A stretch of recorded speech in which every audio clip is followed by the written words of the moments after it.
Le gnosticisme désigne un ensemble de mouvements religieux divers apparus à l'époque chrétienne primitive, entre le 1er et le 4e siècle. La croyance centrale du gnosticisme repose sur la notion de gnose, une connaissance secrète et spirituelle jugée essentielle pour le salut. Le gnosticisme présente une vision dualiste du monde, opposant le royaume spirituel de la lumière et du bien au monde matériel, souvent considéré comme corrompu ou mauvais. Un concept clé du gnosticisme est celui du démiurge. Dans la cosmologie gnostique, le démiurge est une divinité inférieure qui crée le monde matériel. Contrairement au Dieu créateur bienveillant du christianisme orthodoxe, le démiurge gnostique apparaît souvent comme ignorant ou malveillant, responsable de la nature imparfaite et pleine de souffrances du monde matériel. Cette entité est fréquemment associée au Dieu de l'Ancien Testament, ce qui crée un fort contraste entre les visions gnostiques et orthodoxes. Les gnostiques croient que le vrai Dieu transcendant est lointain et inconnaissable, différent du démiurge. Selon eux, les êtres humains possèdent une étincelle divine, un fragment de ce Dieu transcendant enfermé dans leur corps physique. Le salut consiste donc à réveiller cette étincelle divine grâce à la gnose, la connaissance spirituelle qui permet à l'âme de dépasser le monde matériel et de retourner au royaume divin.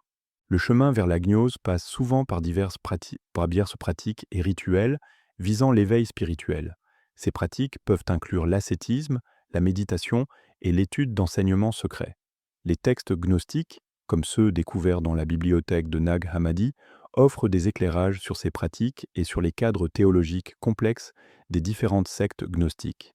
Parmi les textes importants, on trouve l'évangile de Thomas, l'évangile de Philippe et l'apocryphon de Jean ou livre des secrets de Jean. Le gnosticisme a rencontré une forte opposition de la part de l'Église chrétienne orthodoxe, qui le considérait comme hérétique.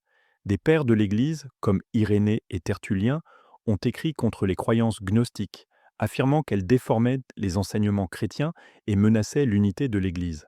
Cette opposition a contribué au déclin du gnosticisme comme mouvement religieux majeur à la fin du IVe siècle.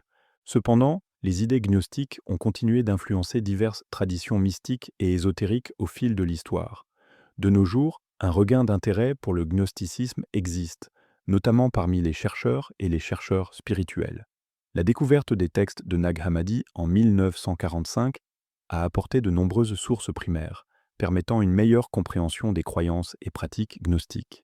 Les interprétations contemporaines du gnosticisme soulignent souvent ses dimensions spirituelles et psychologiques, explorant son importance pour la transformation personnelle et la quête de sens dans un monde complexe.